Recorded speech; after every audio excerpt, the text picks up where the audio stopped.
That's it, folks. Season's over. I mean, you can give me the mathematics, you can give me the arithmetic.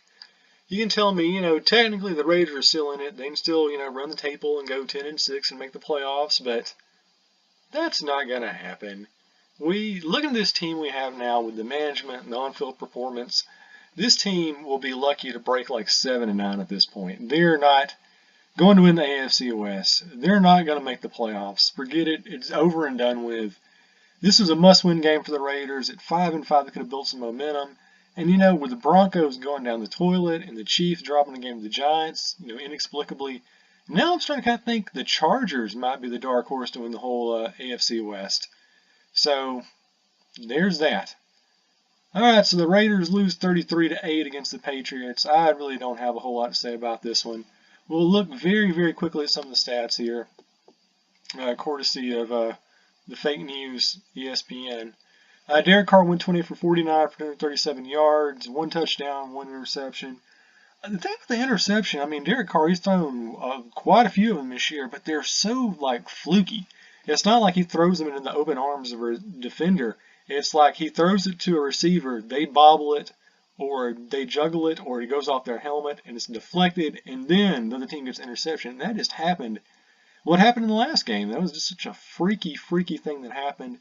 And, of course, another big problem with the Raiders. Let's take a look at how many fumbles they had. Well, they only had 1. But it was Seth Roberts right at the Patriots' 5-yard line. The worst possible time to give up the ball. And, I know the Patriots, they did fumble it a couple of times. You had Rex Burkhead, he fumbled away. Patrick Chung fumbled away.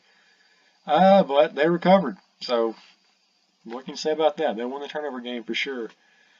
So, yeah, Derek Carr doing his best with what he has, which is not a whole lot. Tom Brady, 30 for 37, 339, 3 touchdowns. He's still Tom Brady. Not that they really expect anything less because the Raiders' defense played downright horrifically.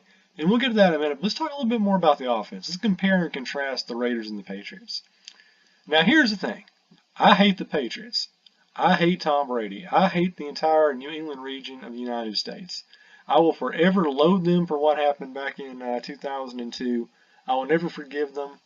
I plan on actually going up to New England one day and just peeing on as much thing as I can just out of spite. But here's the thing. The Patriots are the definitive model of long-term success management-wise on the field performance in the NFL, and the Raiders aren't. So as much as, we hate the Patriots, as much as we love the Raiders, you got to say they're doing something right that we're not doing.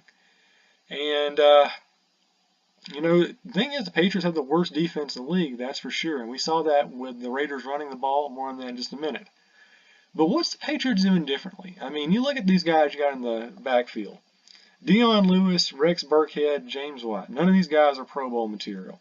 Who you have receiving? You got Danny Amendola, Rob Gronkowski, who of course is a Pro Bowler. Brandon Cooks, free agent from New Orleans, who's going to be a Pro Bowler this year. But look at the rest of the lineup. Dwayne Allen, James White, Rex Burkhead. None of these guys are, 5-star players who are going to be named or get, shoe endorsement deals. But they just play well. You have guys that work well with the system. You have the Tom Brady throwing system that you have there. You have a run game to complement that. And then you get the receivers and build them around them. And I'm thinking, you know what? That might be the problem with the Raiders. Maybe what they need to do is not go out there and get the receivers with what they've been doing the last 10 years and then find a quarterback to revolve around that, but actually saying Derek Carr is our rock. He is the face of our franchise. We've got his style. He works a certain system. We want to have a certain offensive scheme to fit that, and then we're going to get the receivers that work around them. And I know there's a dog barking in the background. Just ignore it. I'm on a spiel here. And here's the thing, and this has been a problem, certainly in the game against the Patriots, but it's been a problem all year long. You look at the talent that you have on this team. Michael Crabtree, Cordarrelle Patterson, Jared Cook, Seth Roberts, Amari Cooper. All of these guys could be Pro Bowlers. No doubt about it. None of them are having a Pro Bowl season this year for the Raiders. So what's happening? And the problem is, they're very talented players. When they're on, but they're so inconsistent. They're just not really putting in consistently good performances. I mean, you look, Michael Crabtree led the receivers in receiving, had 51 yards, 6 receptions. Brandon Cooks, same number of receptions, 149 yards, and 1 touchdown. So obviously there's some discrepancies going on there. I don't know what it is, but just this year, the Raiders have been plagued by drop passes. This is not Derek Carr's problem. Derek Carr, if he had the New England Patriots receivers, this team would be like 8-2 right now. No question about it, because they fit his system. I don't know what it is, but how many times this season have you seen Derek Carr throw a perfect pass downfield to a guy who's wide open like Amari Cooper or Seth Roberts, and then they bobble the ball away? I mean, we're talking really easy catches where you should be able to make that. The receivers for the team aren't making it.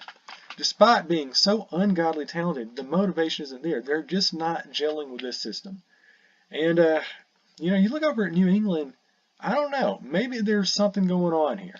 Because who's New England have? You got Rob Gronkowski, you got Danny Amendola, you got Rex Burkhead. Something a little interesting with these guys. Number one, two very specific things. Number one, they don't bobble passes. They don't drop.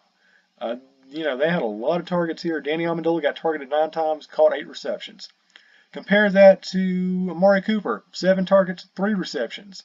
Or Michael Crabtree, 11 targets, 6 receptions.